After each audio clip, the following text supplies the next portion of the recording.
Welcome to the Art of Authority podcast, bringing you interviews and episodes to help you radically optimize your authority and influence to become the go-to expert in your field. Here's your host, authority positioning coach, Mike Saunders.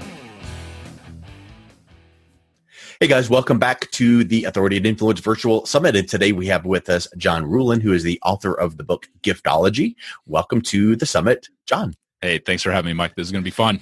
It is. And, I read your book, and I think I reread. What I do is I read books on Kindle and highlight the sections that I like, and then I take those highlights and put them in my Evernote so that when I want to reread a book, I just go right to the, highlighted without flipping through the Kindle. Yep. But I know I've read through your book 1.5 times that way, and I just love what you talk about because it is so relevant for today in this age of bots and texts and instant message and clutter and noise. And, how do we break through that? So give us a little background of yourself, your agency, and what led you to write the book. And then let's dive in and talk about how we can use the book to help us separate ourselves from our competition.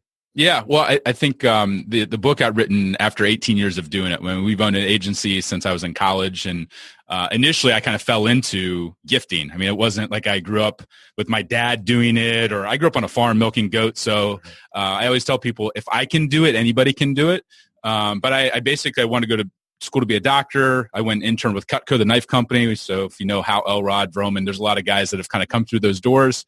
And I wanted to separate myself and be different. And fortunately, I was dating a girl at the time. Her dad was an attorney, and he was a rainmaker. I mean, he was the most respected guy in town. Every deal came his way, and he's also the most generous. So I remember pitching him the idea of giving away knives to all of his clients because they're all men. I thought he'd give away pocket knives, and he changed my world forever when he was like, John, I want to start giving away paring knives. And I'm like, you can give away kitchen tool to a bunch of CEOs? Like, that's weird. And he said, John, in 40 years of business, the reason I have more deals and I have all this influence is that I found if you take care of the family, everything else takes care of itself. Wow. And so it's kind of like what we were talking about before we went live. Like, the family is such a core part of humanity. Like, I don't care if you're a billionaire. I don't care if you live in Idaho or if you live in, Africa. Like, the family unit is so important. So we started to apply these principles, and I started to send $200 knife sets as a college kid. And I started to get referred into NASCAR was our first pro sports client, and they needed help taking care of all their CMOs of like Pepsi. Like, what are you going to give the CMO of Pepsi that they don't already have? So we really, over time, kind of perfected this system, and people hire us to do all their gifting for them. But really, a lot of people are like, John, we can't afford your services or whatever else. Would you just give us your playbook? And so I'm like, I'm a farm boy. I don't have a playbook. I'm just kind of doing it.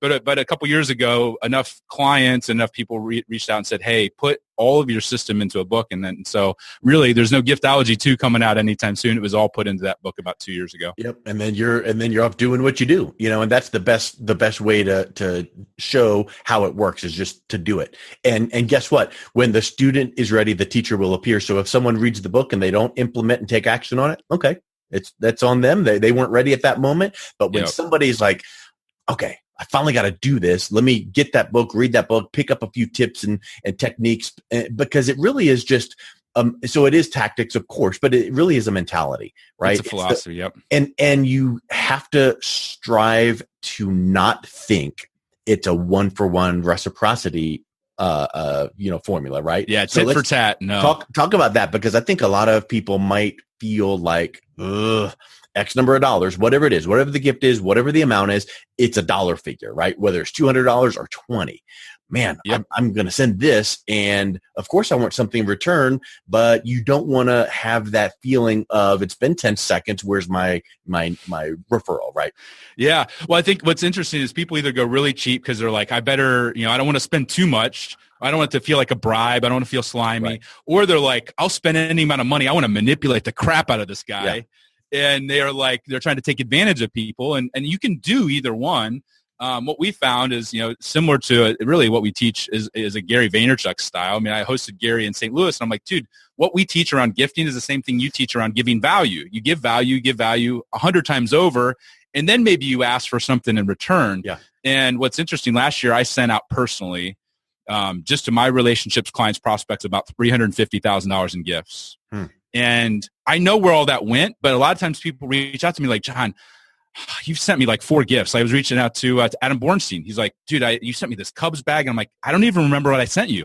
Yeah. It's like, what else did I send you? Because I'm not, I'm tracking it on paper, but I'm not tracking it from like a strings attached. And that's where people ruin giftology is they give a gift and then they immediately ask for a referral, or they only give gifts after referrals. They're basically, everybody says they don't want to be in a transactional business, but that's exactly what you do when you give something and then expect something back. It ruins it. And so we're all about pouring it on. And yes, we know that over time, like I've been doing this for 18 years, like if you plant enough good seeds, it comes back to you 100-fold. But you have to wait for the time for things to grow and for things to shake out. And you meant there's two things that I want to touch on: the amount that you just mentioned, the rewarding of a referral. So I want to make sure that we're touching on a couple of these things, but the amount, you can take off a couple 3 zeros on that, because guess what? You didn't start off day one giving that amount of gifts, right? So you started off at, 1 year I gave, $350 worth of gifts. Then the next year, $3,500. So you have to start somewhere. Yep. And you don't need to feel like you're jumping in. And do you get as specific as saying, okay, X percent of our company's revenue? So let's start with whatever that percent is, and then just let that, gifting mentality grow along with the business revenues. Yeah, it's a reinvestment. So whether it's a client, prospect, referral source, supplier, like we take care of our suppliers better than most people take care of their best clients. And guess what? Our suppliers send us more deal flow than most people's referral sources, because we just love on them. So our minimum is 5% of profits. I don't care what. There's a lot of companies out there like, oh, I did $100 million in real estate sales. Okay. What did you actually profit? So 5% of profit up to 15%. And I view it as a reinvestment. Yep. So if you made $100,000 last year, you should be willing to reinvest $5,000 to $15,000 back into your most important relationships. So it's a math equation. If you take, 5 to 15%, plug it back into your most important people and love on them. And for me, I would rather send $300 gifts. So 3 $100 gifts. Than to take that $300 and say, I'm going to hit 300 people with $1 gift, which is what most people do. They divide their list or their clients by whatever random budget they threw at the wall that day. And they're like, I guess we got $2.73 to spend. Yep. And what I found is it's better to have one raving fan. Tim Ferriss talks about you didn't need to build a tribe of 1,000 people, but start with one, start with 10. Get those people bought into you so much so that they'll run through walls for you. And so, but we do really base it on a real metric, a real equation. And when you do that, it's systematic. It's like when you have an automatic withdrawal out of your account, you don't even think about it because we've built it into all of our processes, all of our systems. And it doesn't hurt when you've planned for it. It hurts when you're doing things very, reactively, which is how most people gift. And one aspect too that I want to touch on there is the timing. So I talked to a client once that said, we give a referral thank you gift when business closes. And I said, good job, but you're missing something. When referrals close, you got money and you think, okay, now I'm going to reinvest back in and thank that person. But that person thought of you the first time they made an introduction. John, meet Tom. I think you guys have a great conversation. Well, you know what? Business didn't transact with that introduction, but you need to reward that action so that more and more introductions happen so that then you're in, line to get maybe a deal that closes. So I think that person that I was mentioning missed the boat. They had it backwards. And every single time there is someone thinks of you to make an introduction or a referral, thank them in that moment, no matter whether business transacts or not. And then even when business transacts, then send a little heightened, gift. So maybe it's a thank you note with a Starbucks card. And then the next time it's, business actually closed. So it's a thank you note with whatever, fill in the blank. Yeah. Our timing's huge. So I would say there's 3 different levels. I'd say that you're talking about doing things, saying thank you. I think you always write a handwritten note when somebody sends you a referral or a potential referral. Like that's a huge thing. A lot of the gifting that we do, when I talk about that $350,000, 80% of it is spread out throughout the year. Yep. And I send it to people as a just because. Yeah. And when you get a gift as a just because, they're like, I didn't send you a deal. I didn't send you a referral. Like, you're just thinking of me. Now I may take the same knife or leather bag or whatever, and I'll send out 1,000 of them across the country. Every person that receives it, because it was just like, we just sent a batch in March. They're like, John, I get all these pings. They're like, John, I didn't do anything. Why did I get this? It's not my birthday. It's not an anniversary. And it freaks them out. Now you take somebody that they get all kinds of stuff, if they're an affiliate or they're an influencer, and you only send it when somebody's sending you a deal. Now you're lost in that noise. Now you're lost in the noise, or it's like, hey, I sent them $1 million referral and they send me $100 Starbucks gift card. Like something doesn't feel very good here. And they do the math in their head, whether they realize it consciously or not. They're thinking, wow, that was kind of, I mean, they said thank you, but they also kind of like, I had people where they've comped a speaking engagement and they sent a thank you note. And then they it was a $20,000 speaker. That was his normal keynote fee. He comped it for them. He sent a handwritten thank you note and put a $20 Amazon card inside. Ooh. And the speaker was like pissed. He's like, seriously, dude? Like the thank you note was good, but you cheapened the value of what I gave you by giving me this like $20 Amazon gift card. Like how lame is that? Now he'll never tell that person that. Right. So they never get the honest feedback, but they'll tell me and they'll think it. And in their head, they're thinking, what a cheap SOB. Yep. Like I just comped you 20 grand. Like just say thank you. Like keep it classy. Yep. You know, and that's an excellent point. I think the what do you call it? Planned randomness in the book. Yeah. Because random means we don't have a set thing like you gave a deal, I gave you a thank you, or it's a holiday, here comes a gift, but you have a plan for that. So maybe internally in your organization, you go, you know what, every quarter I need to assess, you know, contacts that have done this, strategic alliances that have done this, whatever that little metric is. And so it's planned. So you're going to think about it, but it's going to be random to them. They're going to feel the randomness because it wasn't as a trigger for something. So talk a little bit about how someone can set up or start at least thinking toward making a plan that way. Yeah, we call it a relationship action plan, which is just a fancy way of saying we have really it's an Excel spreadsheet with different, you know, targets and things about the person and spouse's name and address, all that kind of stuff. And once a quarter, we send out typically at least to 250 of those relationships. And it's based on a metric. It's based on, we've built it out and say each of those is going to be at least, you know, $30,000 worth of gifts going out to these people. And a lot of times it's the same gift going out to them, but you're right. Like we plan for it. But everybody, most surprises in life are not good surprises. Like most surprises are like, oh crap, I got a car accident. I spilled coffee all over myself. You know, my kid didn't get into the college I wanted. Like those are bad surprises. When you can send something to somebody and they're like, oh my gosh, this person was just thinking of me. You know, that's why the randomness is important. Most people, they follow the same playbook. We have an event. We have to have a swag bag. We're going to a conference. We got to do a dinner. We're having the same golf event every year at the same time. Like everybody follows the same playbook, and it's all like it almost becomes obligation. Like you see it a lot with companies with their employees. Like they have to give a bonus every year because they've been doing it for 20 years. And the employee just kind of like rounds it into their salary. It doesn't do anything good for you. It only does bad for you if you cut it out. So keeping things random is a great way to keep it from being an obligation and for the other person to actually appreciate what you're sending to them. And like you said about the Excel file, it kind of reminds me of the old Harvey Mackay 66 that he talks about in his books. Yeah. You know, you don't want it to feel like, you know, every time you talk to someone, hey, what's your favorite and what's your, you know, you don't want to do that. But as you have developed that, maybe done some social media research and you found, you know, some of the key things about, you are putting thought into it. And it is something where, you know, kind of gets exciting because, you know, it sounds cliche to say, you know, the giver of the gift gets more than the receiver, but you really do enjoy thinking about sending that gift and what the reaction will be. And when they ping you up and say, oh my word, that's so awesome. And you could just reply back and go, that's how I roll. Awesome. Let's grab a coffee the next time you're in town or whatever the case is. So I think that's really, really huge. You know, here's something to think about as well.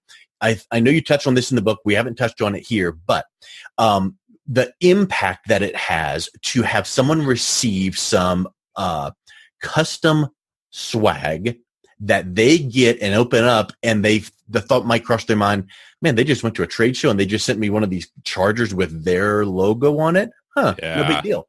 But you teach to put that client's name on that gift so that it totally flips it on them, and they're not seeing me as the giver of the gift with my logo. They're seeing them with their name, their last name, their company, whatever that is, and it totally then cements in the true you know, goal of giving that gift, right? Yeah. Well, I think a lot of times people, they confuse a marketing tool and a gift. They try to make both of them go together. And I tell people all the time, it's like going to a wedding. And can you imagine like engraving your own name on the couple's gift, like compliments of John Ruhlin, giving that to Tiffany's vase or whatever? Like that'd be the cheesiest thing in the world. Yeah. And in business, we do that and we call it marketing. So if you really want it to be a gift, you know, and you're giving it to them, it's a gift by its very nature is recipient focused. Make it all about them. So out of the $350,000 in gifts that I gave last year, not one Not one had Ruhlin Group or Giftology on it. It always had their name, their spouse's name, their family name, their logo. And it freaks them out. They're like, wait, where's your logo at? And I'm like, It's a gift. It's all about you. And what's interesting is if you give a world-class gift, if you give like koozies and golf balls and throw your logo on it, because that's a promotional item. But if you give a world-class item, every time subconsciously, like I've had people like, John, every time I use that freaking knife, I have to think of you whether I want to or not. My wife talks about you and she's never met you before. So if you make the gift about the giver in subconsciously and even like consciously, they'll want to put the spotlight back on you. They never, like I tell people all the time, if I gave you a Rolex, would I have to put my logo on it to remind you where it came from? Like, no, you would look at the watch and every time you thought of it, you'd be like, that freaking Ruhlin guy, like, what can I do to help that dude? Yeah, what can I do to help him? Yeah. And that's the goal is to love on them in a way, not turn them into a billboard, which is what promotional crap does. Yep. And the other person, a lot of that ends up either left in the hotel room, it gets regifted, or it gets given to Goodwill. Yeah. Like it never makes it. Nobody wants to wear a freaking polo shirt with a logo the size of a softball on it. Like that's cheesy as all get out. So yeah, that one detail alone of personalizing the gift to the person and not to you make all the difference in the world. And you could send the same gift to somebody and have them want to throw it away or want to use it, want to refer you, or want to be like, they're cheesy just like everybody else. Like that one detail can change it completely. Yeah, and it's like you spend all this mental effort to think about it, then the money to actually get it to them, buy it and all that, and then it just, fizzles right out and maybe they don't even think that, oh, this is cheesy because it has maybe it just feels, like, ugh. But like you said, when you do it the right way for the right reason, it just makes all that impact. And so let's even go back. One of the things you talk about in the book is the study, I think it was from Cornell, about the tipping with the waiters and waitresses. And again, we don't want to hear this and think when I give a gift, I get this. But I want to make sure that people realize it has tangible, actual real world, research behind this. So talk just real briefly about that study and what those waiters and waitresses found. Yeah. So it's a study from Robert Cialdini's book Influence, which he's researched all this stuff to the nth degree. But they showed that when they gave a chocolate with the bill, the chocolate cost 2 cents. The percent of increase in the tip compared to somebody that didn't receive a piece of chocolate went up. It was like 30%, 30% increase in tippage. Just from something simple like a piece of chocolate. And so because it was a surprise, now it's gotten to be to the point now where everybody does a mint or a piece of chocolate, but it's that surprise and delight. My wife, she'll brag to the nth degree of the restaurant that we go to because they found out she loved a certain kind of chocolate and gave her a free dessert. And that dessert cost probably $1. We spent $300 on steak and wine and whatever else. And all she wants to talk about is this little free dessert because it made her feel special. And so at the end of the day, we all make decisions based upon how we feel in business relationships. I like this guy. I trust this guy. I want to do business. I want that person to succeed. And so if you can get somebody to be emotionally bought in, like I've seen anywhere from a 2x return to a 2,000x return on gifting. So when people are like, John, do you just give gifts and you hope? I'm like, no, like the reason the Cubs hire us and the reason solopreneurs hire us, and everywhere in between is everybody's in the relationship building business. And if you want to break through the other 30,000 messages that are coming into that person every single day and get people to act on your behalf, like I have, like people are like, John, your sales team must be huge. And I'm like, no, I'm it. I have a bunch of account managers. I have a bunch of giftologists that help our clients. But because we pour into so many people, I have people in the Major League Baseball, NHL, NBA, in mastermind groups, all advocating for me based upon how much I've invested in them. Yeah. And so the ROI, like to me, it's like, oh my gosh, like if people really knew, like if people understood like the payback, at some level, I'm excited that most people think gifting is this warm, fuzzy, like nothing, because if everybody did this really well, it wouldn't work. Yeah. And so there is, the ROI is just insane. But it's just like many things. If people would return phone calls on time, that they would think that much better. But we can rest in the fact that our competition doesn't do that kind of thing, frequently. Yep. And they don't clarify their message frequently. And so then the same thing with gifting is, it happens. This is not some secret, but the vast majority of our competition, they're not doing it. So when we do it and do it the right way, then it can help us stand out. Yep. So I think that's just such a huge thing to keep in mind is at the end of the day, we do need someone, our target audience, to think of us in a positive way, differently than our competition. And when you were talking about that, it reminded me of that Maya Angelou quote, which I'll probably butcher, but something to the effect of, people will forget what you say to them, but they'll never forget how you make them feel. And I think that's the end result of this kind of methodology, mindset, and approach is you're making people feel good about themselves, about you or your gift and all of that. I think that's just such an amazing thing. Yeah. I tell people all the time, like, you can't have a sucky service and not return phone calls and have a horrible product and then give great gifts and think that it all works out. That washes it all away. Yeah, it'll wash it all away. That'll actually make it worse. But if you operate in congruency and you're like, hey, we're best in class, we're world class, or I'm a first class sales rep, I'm a first class, coach. Like, this is just the little cherry on top of sundae that sometimes people will brag more about the cherry than they do about all the hard stuff that you do. But it's that one little thing that can make somebody say, wow, like, I don't know why I like them so much, but I like them. I don't know why I think about them so much, but I want them to succeed. And that's all I don't care what business you're in. Like, we're all trying to be top of mind and stand out and be different amongst there's a lot of coaches. There's a lot of entrepreneurs. There's a lot of service companies. And why is yours going to stand out above everybody else's? And oftentimes the trigger, I call it a tangible trigger. That's all a gift is it's a tangible trigger. Say, wow, that person thought of me. That person loves me. That person cares about me. Not in an automated way, but in a way that was really thoughtful and strategic. So we've talked about some of the things we need to make sure not to do, with some of the to make sure it's thoughtful. What is something that an entrepreneur listening to this, watching this, will be able to do to get it started? And I know we touched on, keeping track of some of the things that our target audience, our prospects, our strategic alliances like, and personalizing it. But is there a certain, and again, we talked about, having a set, profit number. So whether it's every month or every quarter that you sit down and go X%, I'm going to take that and distribute it out. But where's a good place to start? I mean, even from someone that has their database, do you just do an ABC and go, hey, our top valued clients, prospects, strategic alliances, let's start there. But where is it that you would get the ball rolling and recommend? Well, if somebody has employees, I think that a lot of times people want to start with prospects, and I'm like, start warm market first. If you want to start really warm market, it's like you can't expect your team to give Ritz-Carlton service unless they've experienced the Ritz-Carlton. And so everybody wants to start externally, and all that does is create bitterness with inside your organization. So if you have just one employee and they're an assistant for you, or a right-hand person, or a business partner, or maybe you have a team of 5 people, or maybe you have contractors, love on them the same way that you'd want your best clients to receive. Because guess what? You want them to put in the extra 5 hours when you're in a crunch for a launch or for a product, or you want them to travel across the country for a conference, or all of those things. So we're big on taking care of our own employees. I mean, I pay about $2,000 a year per employee to take care of all of my team, to have their houses cleaned every other week. And people are like, $2,000, that's a lot of money. And I'm like, you'll hire somebody and give them a salary range of $45,000 to $55,000, and you won't think anything of that $10,000 when you're talking about salary. How can you love on them in such a way that they want to run through walls for you? So I would start with your inner circle first, which would be your team. And then if you have the resources, then start to budget. Like, hey, this year we're going to invest $1,000 a month on our best relationships. And I say focus the list down as small as possible.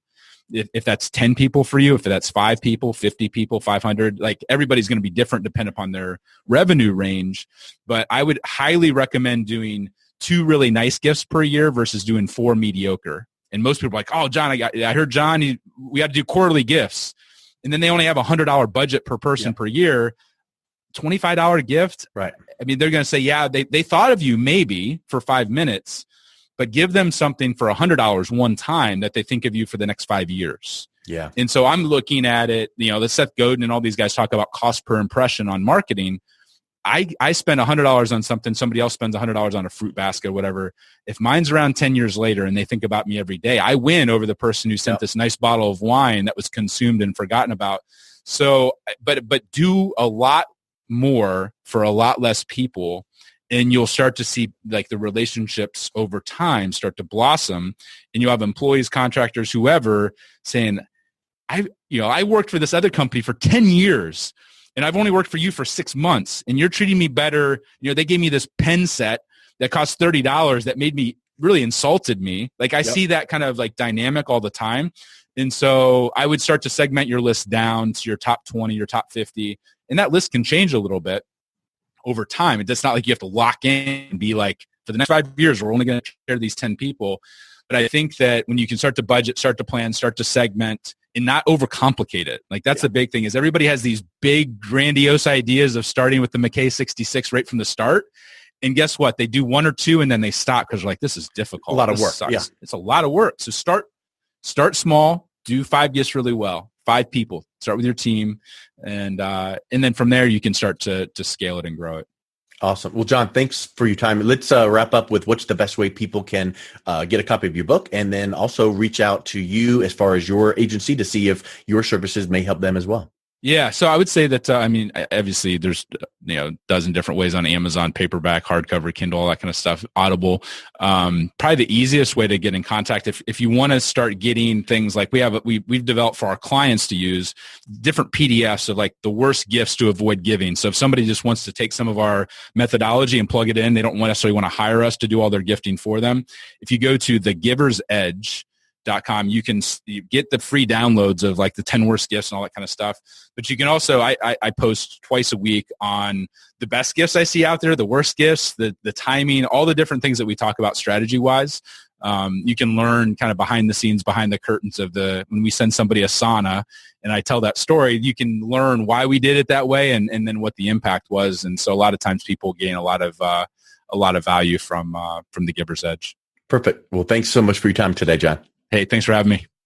You've been listening to the Art of Authority podcast. Are you interested in building your authority positioning as the #1 strategy to grow your business, brand, and influence? Book your authority audit today. This 7-point audit of your current authority position will uncover opportunities and show you how to be seen as a leading expert and authority your industry looks to for advice. Visit www.authoritypositioningcoach.com.